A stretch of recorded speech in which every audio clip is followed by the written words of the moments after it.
वसुदेवसुतं देवं कंसचाणूरमर्दनं देवकी परमानन्दं कृष्णं वन्दे जगद्गुरुं श्रीकृष्णं वन्दे जगद्गुरुं श्रीकृष्णं वन्दे जगद्गुरुं। एक बार मोहन दूध पीने के लिए माँ यशोदा की गोद में चढ़ गए। वात्सल्य स्नेह की अधिकता से माँ के स्तनों से अपने आप दूध झड़ने लगा। वे मोहन को दूध पिलाते समय उनका मंद मंद मुस्कान युक्त मुख निहारने लगी। इतने में ही अंगीठी पर रखे हुए दूध में उफान आया। उसे देखकर यशोदा जी मोहन को अतृप्त छोड़कर जल्दी से दूध उतारने के लिए चली गई। इससे मोहन को क्रोध आ गया। उन्होंने पास पड़े हुए लोटे से दही का मटका फोड़ डाला तथा वहीं पर उल्टा पड़े हुए एक ऊखल पर चढ़े और छींके पर रखा हुआ माखन बंदरों को बांटने लगे। उन्हें यह डर भी लग रहा था कि कहीं मेरी चोरी खुल न जाए, इसलिए चौकन्ने होकर चारों तरफ देखते भी जाते थे। यशोदा जी ने ओटते हुए दूध को उतारकर एक तरफ रख दिया, फिर दूसरे घर में से आई। वहाँ देखती हैं कि दही का मटका टुकड़े टुकड़े हो गया है। वे समझ गई कि यह सब मेरे लाला की करतूत है। इधर उधर ढूंढने पर यशोदा मैया ने देखा कि श्री कृष्ण ऊखल पर खड़े हैं और मटकों से माखन निकाल कर बंदरों को खिला रहे हैं।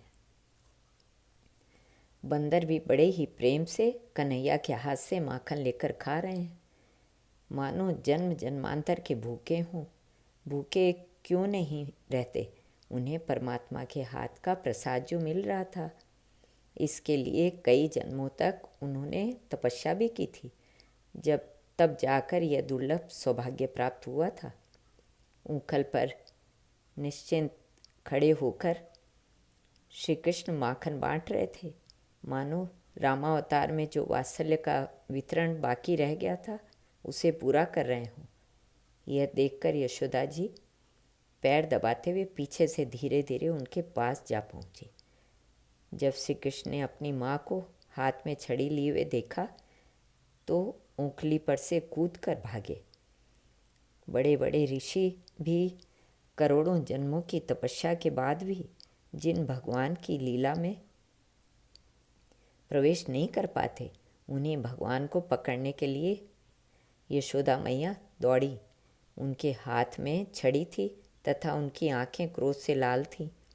श्री कृष्ण अपनी भयभीत आँखों से माँ की तरफ देख रहे थे।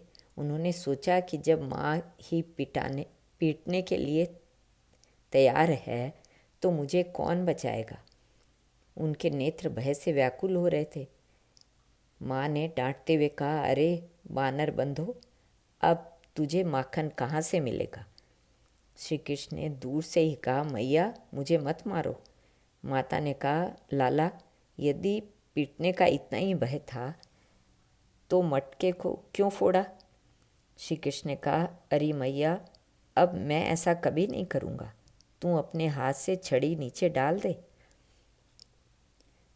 मैया ने कहा, आज तो मैं तुझे ऐसा दंड दूंगी कि तू तो ग्वाल बालों के साथ न खेल सकेगा, न माखन चोरी का उधम ही मचा सकेगा।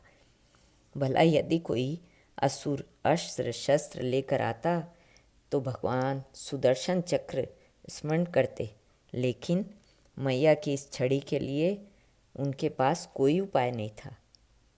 वे माँ के वात्सल्य स्नेह से विवश जो थे। श्री कृष्णार्पणमस्तु।